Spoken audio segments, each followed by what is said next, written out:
Welcome to Khan's crop academy. विद्यार्थी मित्रांनो, sugar केनचं नेक्स्ट पार्ट नंबर 5 येथे आपण एक्सप्लेन करत आहोत. तर आपलं जे पॉइंट सुरू आहे, important pest. There are so many paste affected by sugarcane crop, that is top shoot borer, sugarcane pyrilla, aphids, mealybugs, rats, stem borer, grassy grasshopper, white fly, termites. That these are the important pests of sugarcane crop. तर ऊस या पिकावर वेगवेगळे कीटकांचा प्रादुर्भाव जाणवतो. त्यामध्ये top shoot borer आहे, नंतर शुगरकेन पायरिला आहे, ॲफिड्स आहे, मिलीबग्स आहे, रॅट्स आहे, स्टेम बोरर आहे, ग्रॉस हॉपर आहे, व्हाईट फ्लाय आहे आणि टर्माइट्स आहे. तर महत्त्वाचे जे कीटक आहेत हे 2-3 कीटकाबद्दल आपण माहिती घेऊया की जेणेकरून 2 मार्कासाठी विचारल्यानंतर नेचर ऑफ डॅमेज आणि कंट्रोल मेजर आपल्याला लिहिता यायला पाहिजे. नाव start. Top shoot borer. Nature of damage. It is a serious insect of sugarcane crop. ऊस या पिकावरचं महत्त्वाचं कीटक मानलं जातं, ज्याला आपण टॉप शूट बोरर म्हणजेच शेंड पोखरणारी अळी. Caterpillar feed on midrib of leaves. Then initially caterpillar feed on the leaves. Later on bore to shoot from top to downward. Finally growing point dry cause the dead hurt. तर ही अळी अंड्यामधून बाहेर निघाल्याबरोबर पानं कुरतळणं सुरुवात करते. पानाचं जे मधली शिरा आहे त्याला डॅमेज करते. नंतर जसं मोठी होणार तसं ते शूटला बोर करणार, छिद्र पाडणार आणि वरून खालपर्यंत खात खात येणार. यामुळं काय होणार, जे ग्रोईंग पॉईंट आहे ते काय होणार, ड्राय होणार, म्हणजेच डेड हर्ट होणार. Then after dead heart it can be develop new shoot from the bud. आता हे वरचा भाग डॅमेज झाल्यामुळं वरची वाढ खुंटणार. ही वाढ खुंटल्यामुळं वरचं फूड मटेरियल खालच्या दिशेने येणार आणि जिथं बड आहे, डोळा आहे, तिथून ते डोळा फुटणार. म्हणजे लॅटरल शूट येणार याला. त्या फोटोमध्ये दाखविले आपण. तर this is a top shoot borer adult. हे टॉप शूट बोररचं अडल्ट आहे, पतंग आहे. हे पतंग काय करणार, ऊस या पिकावर अंडी घालणार. अंडीमधून अळी निघाल्यानंतर सुरुवातीला पानं कुरतळणार आणि नंतर या पद्धतीनं छिद्र तयार करणार आणि छिद्र तयार करून आतमधून खात येणार. तर वरचं जे पोंगा आहे ते डेड हर्ट होणार, म्हणजे त्याची वाढ खुंटणार आणि फूड मटेरियल हे खालच्या दिशेने येणार आणि जिथं नोड भाग आहे तिथं बड आहे ते बड काय होणार, स्प्राउटिंग होणार. हे नवीन फूट आलेलं आहे. तर असं झालेलं ऊस आपल्या कमर्शियली काहीच कामाचं राहणार नाही. जनावरांना वैरण म्हणून याचा वापर होईल. Then next control measure. Then first control measure, remove and destroy the eggs mass. आता या पतंगनं जिथं कुठं अंडी घातलेली आहे ते अंडी आपण काय करायला पाहिजे, नासधूस करायला पाहिजे, डिस्ट्रॉय करून टाकायला पाहिजे. Remove the destroy affected plant part. जिथून ऊस हे डॅमेज झालेलं आहे कीटकाद्वारे तिथून ते ऊस कट करून डिस्ट्रॉय करायला पाहिजे, कारण की त्याचं प्युपा त्यामध्ये राहणार आहे आणि नंतर आपण जेव्हा खोडवा घेणार आणखीन प्रादुर्भाव होणार. Then spray with 0.03 to 0.05% monocrotophos और मेलॅथॉन 0.1% और डस्ट 10% कार्बारिल. तर उपाय करत असताना आपण फवारणी करायला पाहिजे. आता मोनोक्रोडोफॉस वगैरे जुने झालेले आता मेलॅथिऑन वगैरे आहे, त्याची फवारणी करून आपल्याला कीटकाचा बंदोबस्त करता येते. कार्बारिल पावडरची धुरळणीसुद्धा करून आपल्याला कीटकाचा प्रादुर्भाव टाळता येतं. तर 2 मार्कासाठी किंवा 3 मार्कासाठी विचारतात. Next, stem borer. It is also serious insect of sugar Kane crop. Then larva bore into the stem and feed on the internal content. तर अंडीमधून अळी निघाल्यानंतर अळीचं काम काय? खोडला पोखरणे, छिद्र पाळणे, आतमध्ये जाणे. आतमध्ये गेल्यानंतर आतमधलं जे मटेरियल आहे ते मटेरियल खाणे. Finally growing point dry and cause dead hurt. याद्वारे काय होतं? खोडकिडा जी आहे याचा प्रादुर्भाव वरच्या दिशेनं जास्त झालेला असेल तर सुद्धा डेड हर्ट हे आपल्याला लक्षणे दिसतात आणि झाड वर वाढ खुंटते आणि थोडंही वारा वगैरे आलं की ऊस हे खाली लोंबतं. तर इथं आपण फोटोमध्ये दाखवलेलं आहे. This is a larva bore in to the stem. या पद्धतीनं खोडाला काय करते? पोखरते आणि आतमध्ये जाऊन या पद्धतीनं आतमधलं जे कंटेन आहे ते खाऊन टाकतं आणि ते रेड कलर होऊन जातं त्याचं. लक्षात. Control measure, remove and destroy the eggs mass. याची अंडी आपण डिस्ट्रॉय करायला पाहिजे. Remove and destroy the affected plant part and allow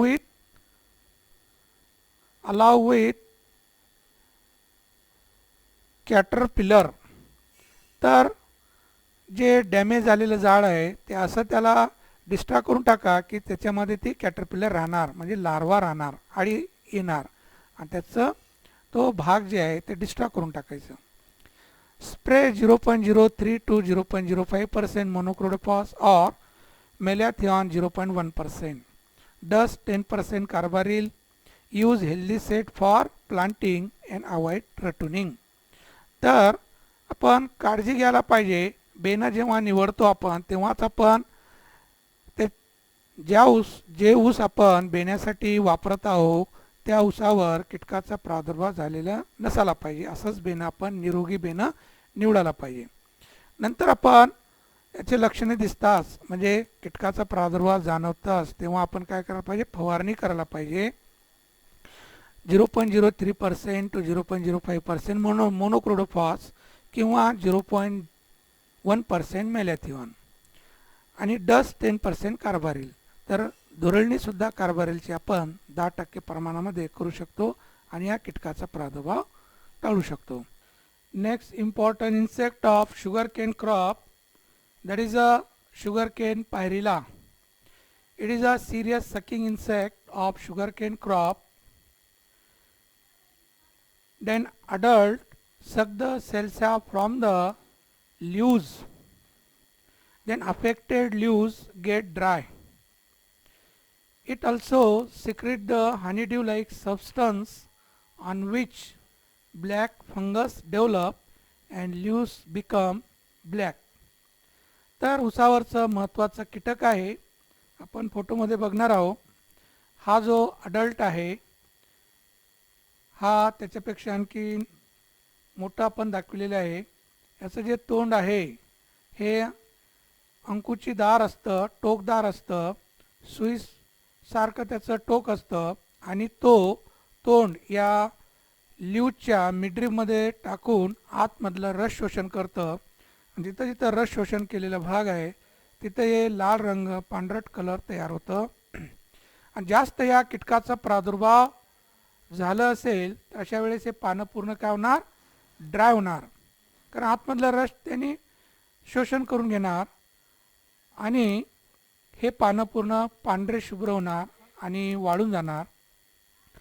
हे रस शोषण करत असताना आणखी हनीड्यू लाईक सबस्टन्स सिक्रेट करतात.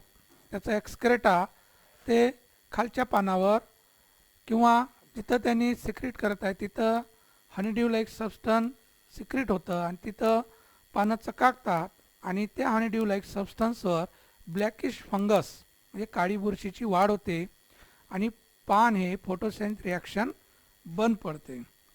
तर या पद्धतीने याचा प्रादुर्भाव जाणवतो. याचा कंट्रोल मेजर करत असताना remove and destroy the egg mass. तर हे आढळ काय करतं, ऊस या पिकावर अंडी घालतं आणि ते अंडी आपण डिस्ट्रॉय करायला पाहिजे. नंतर स्प्रे 0.03% मोनोक्रोडोफॉस और 0.1% मेलॅथिऑन. मोनोक्रोडोफॉसची फवारणी करा किंवा मेलॅथिऑनची फवारणी करा. स्प्रे 0.05% एंडोसल्फान, एंडोसल्फानची फवारणी करा. Dust 10% carbaryl powder. तर कार्बारिल पावडरची धुरळणी करता येते. Use healthy sets for planting. जेव्हा बेनं निवडतो आपण त्याच वेळेस आपण रोग कीटकं नसलेलं ऊस आपण बेनं बनवण्यासाठी वापरायला पाहिजे. अवॉइड रटुनिंग. ज्या ऊसावर या कीटकाचा प्रादुर्भाव जास्त झालेला असेल तर ते ऊस खोळव्यासाठी ठेवू नये. तर नेक्स्ट आता हे मिलीबग्स आहेत. काय mealybugs? It is also serious sucking insect. It suck the cells from the tender leaves, then it result whitish colour of leaves and then stunted growth of plant. तर हेही सुद्धा मिलीबग जे आहे रस शोषण करणारं महत्त्वाचं ऊसावरचं कीटक आहे. हे पूर्ण पानावर चिटकून राहतात आणि आतमधलं रस शोषण करतात. रस शोषण केल्यामुळं पानं पूर्ण पांढरे शुभ्र दिसणार, कारण आतमधलं रस शोषण केलेलं असणार. पानं थोडेफार वाढून जाणार आणि वाढ खुंटणार. देन नेक्स्ट आहे, आता हे मिलीबग जे आहे याचा बंदोबस्त करत असताना आपण sets are treated with 1% fish oil rosin soap solution याची सेट ट्रीटमेंट आपण करायला पाहिजे. ऑल्सो स्प्रे विथ 0.03% मोनोक्रोडोफॉस और 0.1% मेलॅथिऑन. तर बेनं जेव्हा आपण लागवड करण्या अगोदर बेण्याला आपण 1% fish oil rosin soap treatment करायला पाहिजे. तर या मिलीबगचा प्रादुर्भाव होणार नाही. आणखीन रोग कीटक दिसत असेल अशा वेळेस आपण फवारणी करायला पाहिजे 0.1% मेलॅथिऑनची. नेक्स्ट इन्सेक्ट फोटोमध्ये आपण दाखवित आहे हे आहे उली ॲफिड्स. तर जनरल पिकावर ॲफिड हे वेगळं असतं आणि ऊसावरचं हा वेगळं असतं. तर ऊसावर असणारं जे मावा आहे या माव्यावर पांढरं शुभ्र असं उली लाईक स्ट्रक्चर कवरिंग असतं. गादीसारखं नरम भाग वर कवर झालेलं असतं. Then it is also sucking insect, suck the cells from the tender parts, then it results whitish color of leaves, also dried and stunted growth. तर हे कीटक रस शोषण करणार आहे. रस शोषण केल्यामुळं पानं पांढरे शुभ्र असे झालेले दिसणार, पानांची वाढ खुंटणार आणि ऊसाची वाढ खुंटणार, उत्पादन कमी मिळणार. Then it can be control. Spray any one insecticide that is 0.05% endosulfan और 0.03% मोनोक्रोडोफॉस और 0.1% मेलॅथिऑन. तर याचे बंदोबस्त करताना कोणत्याही एका कीटकनाशकाची फवारणी करून या उली ॲफिडचा आपल्याला बंदोबस्त करता येतं. नेक्स्ट आहे rats. It is very important pest of sugarcane crop. Then it is serious problem in case of lodging sugarcane. जेव्हा ऊस खाली पडतं अशा वेळेस या उंदराचं फील्ड रॅटचा प्रादुर्भाव जास्त जाणवतो आणि हे rats nibbles out the cane and reduce crop yield. तर हा रॅट्स काय करतो, हे ऊस कुरतडतो आणि अतोनात नुकसान करतं आणि उत्पादन घटवतो. Then control major. याचा उपाय काय करणार आपण? It can be effectively control by poison beads that is a zinc phosphide and celphos tablet. तर झिंक फॉस्फाईड याला उंदीर मार, घुसमार म्हणून मार्केटमध्ये बाजारामध्ये विकलं जातं. ते झिंक फॉस्फाईड म्हणून केमिकल असतं. ते केमिकल आणून आपण शेंगदाण्यामध्ये म्हणा किंवा कोणत्या उंड्यामध्ये हे औषध मिक्स करून त्या ऊसामध्ये ठेवलं तर याचं बंदोबस्त होईल. देन नेक्स्ट इन्सेक्ट आहे termites. It is also serious insect of sugarcane crop. Termite feed on the ground part of sugarcane, that is the root and stem part. Then affected sugarcane dried. तर हे वाढवी जे आहे हे ground लेवलवर जे खोड आहे आणि मुळं आहेत ह्याला काय करते, कुरतडतं आणि कुरतडल्यामुळं एकाएकी ऊस वाळून जातं आणि आपलं नुकसान होतं. Important diseases.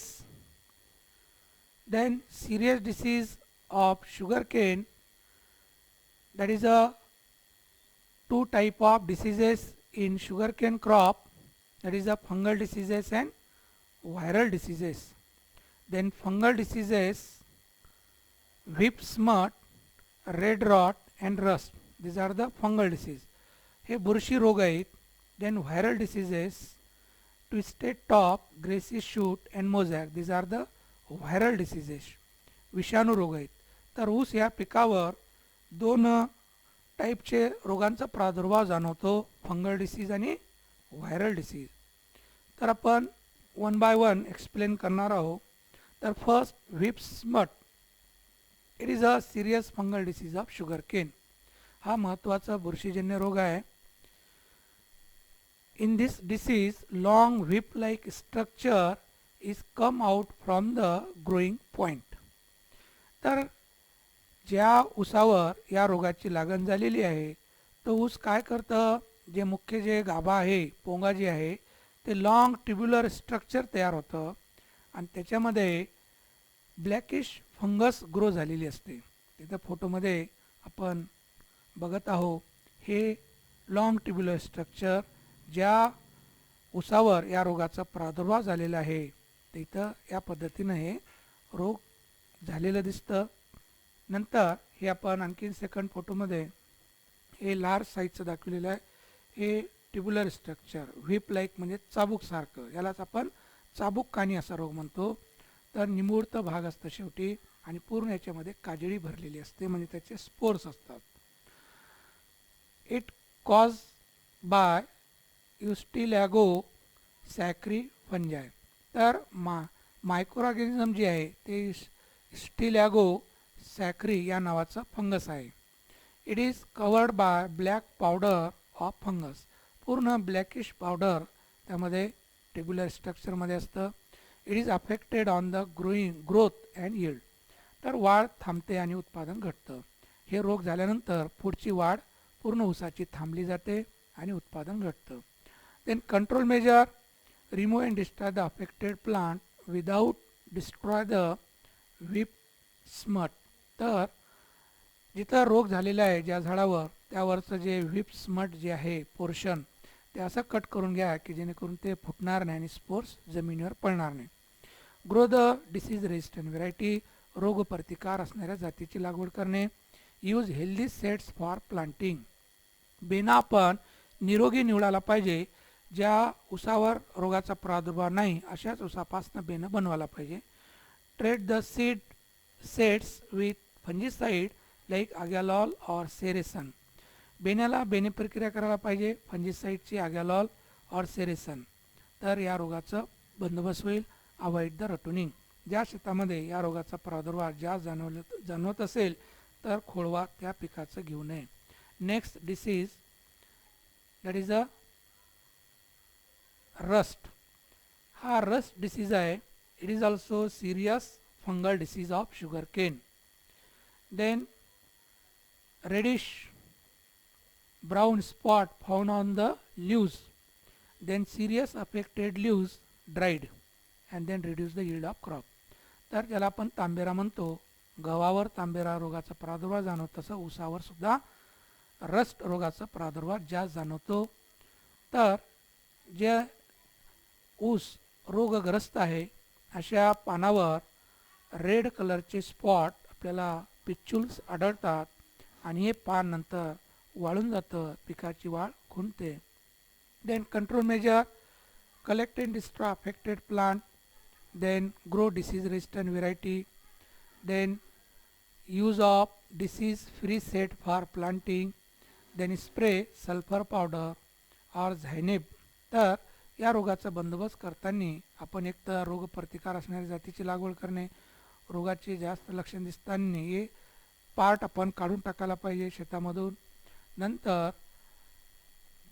बुरशीनाशकाची फवारणी करायला पाहिजे. सल्फर पावडर आहे, झायनेब आहे, ह्या बुरशीची आपण फवारणी केली त्या रस्ट रोगाचा प्रादुर्भाव आपल्याला टाळता येतं. Then next disease आहे red rot of sugarcane. Then it is also serious fungal disease of sugarcane caused by Qualitotrichum falcatum fungi. तर हे रोग या बुरशीपासून होतं आणि in this disease leaves wither and split come give bad alcoholic smell. तर जिथं या रोगाचा प्रादुर्भाव जाणवतो तो भाग काय होतं, विदरिंग होतं, कोमजून गेलेलं असतं आणि तिथं अल्कोहोलिक स्मेल येतं.